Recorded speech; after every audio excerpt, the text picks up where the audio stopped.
Cari maklumat dan berita politik yang bebas, kupasan yang tepat, panas. Dapatkannya secara eksklusif hanya di Jom Channel. Komitmen kami, pentasan berita Isnin hingga Jumaat. Berbicara dan isu semasa, kami garapkan secara langsung. Panel-panel berkaliber dan profesional. Interaktif, pandangan anda kami raikan. Jangan lupa bersama kami di setiap hujung minggu dalam edisi khas mingguan. Jom Channel, moving forward, sharing a new experience.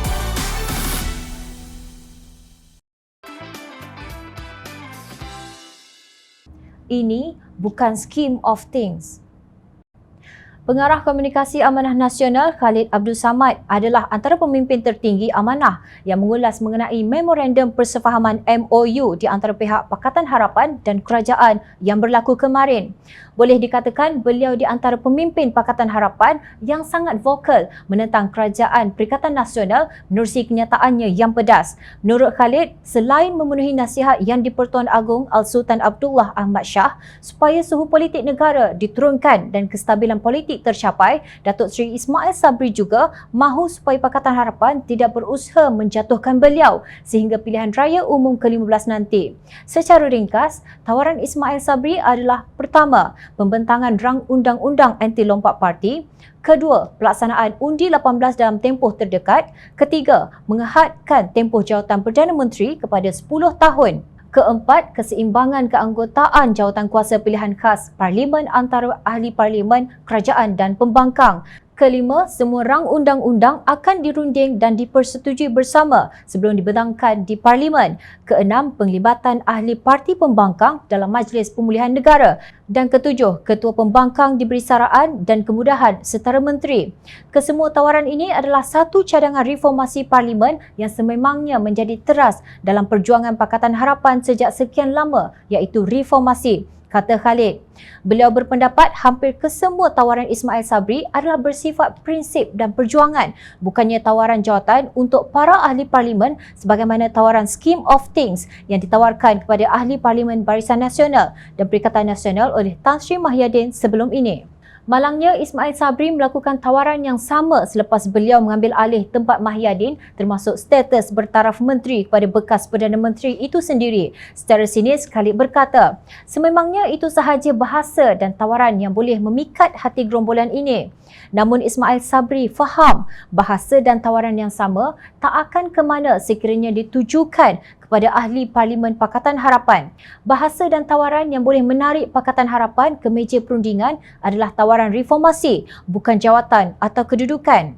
Maka inilah yang ditawarkannya, bukan kerana dia sendiri memperjuangkan prinsip-prinsip berkenaan, tetapi itulah yang diinginkan Pakatan Harapan, tegas ahli Parlimen Shah Alam itu. Kata Khalid, Ismail Sabri meminta supaya Pakatan Harapan tidak membuat undi tidak percaya, tidak menolak belanjawan yang akan dikemukakan dan tidak membuat apa-apa usaha yang boleh menggugat atau menyebabkan diri dan kerajaannya jatuh. Beliau juga memberi jaminan bahawa sebelum belanjawan atau rang undang-undang baharu dibentangkan, ianya akan dibincangkan dan dipersetujui secara prinsip terlebih dahulu oleh Pakatan Harapan. Pada masa yang sama, ia tidak menghalang Pakatan Harapan daripada mengkritik dan membantah tindakan mereka dalam semua persoalan yang lain jika mereka menyeleweng dari tuntutan demokrasi dan keadilan, ujar Khalid. Dalam ulasannya, bekas Menteri Wilayah Persekutuan itu berkata, Pakatan Harapan sudah berusaha untuk mengembalikan mandat rakyat yang diberikan dalam pilihan raya ke-14 lalu, namun semua usaha itu gagal. Sememangnya para pengkhianat, pencuri, perompak dan penunggang agama lebih seronok dan selesa untuk kekal bersama daripada membenarkan Pakatan Harapan kembali berkuasa. Kalau Pakatan Harapan kembali berkuasa, sudah pasti segala jawatan mereka akan hilang begitu sahaja, sindir Khalid. Justru di atas kesedaran bahawa kesatuan gerombolan ini begitu mantap dan kukuh, maka Pakatan Harapan mengambil keputusan. Cukuplah setakat itu sahaja. Tempoh untuk pilihan raya umum ke-15 pun bukan lama sangat lagi dan oleh itu politicking perlu ditamatkan supaya tumpuan boleh diberikan kepada persoalan menangani pandemik dan kemerosotan ekonomi serta masalah kehidupan rakyat. Selepas keputusan itu dibuat, kini Ismail membuat tawaran reformasi kepada sistem yang ada sebagaimana yang diperjuangkan Pakatan Harapan sebelum ini, jelas beliau. Menurut Khalid, Majlis Presiden Pakatan Harapan sedang membuat penilaian tawaran Ismail Sabri dan telah melantik jawatankuasa 5 anggota untuk berbincang dengan 5 jawatankuasa pihak kerajaan. Beliau juga menyangkal pendapat bahawa jika Pakatan Harapan menyokong cadangan kerajaan ini, bermakna Ismail Sabri yang menang dan beliau adalah reformer sebenarnya. Bagi saya, ia tidak begitu. Ismail terpaksa menyokong reformasi yang kita cadangkan sebelum ini. Inilah antara manifesto yang kita cadangkan sebelum pilihan raya umum ke-14 yang lalu.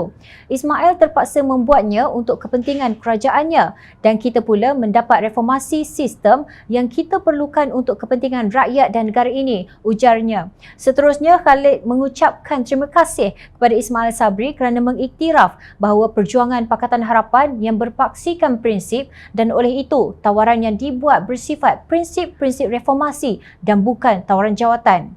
Ini satu pengiktirafan yang sangat berharga bagi kami. Beliau melaksanakan program kami demi mendapatkan persefahaman bersama kami dan dengan itu membantu kami mencapai apa yang diperjuangkan kami selama ini. Rakyat dan negara akan mendapat manfaat dari reformasi ini, tegas beliau. Jom Channel bersetuju bahawa akhirnya yang perlu bukan sekadar reformasi dari segi peraturan dan perundangan, tetapi juga kepimpinan yang komited kepada prinsip-prinsip reformasi ini sebelum ia sepenuhnya boleh dilaksanakan dengan jayanya. Rakyat perlu diyakinkan bahawa inilah pendekatan yang penuh hikmah, bukan ikut Machiavelli, bukan tebuk atap, bukan pintu belakang dan pastinya bukan scheme of things.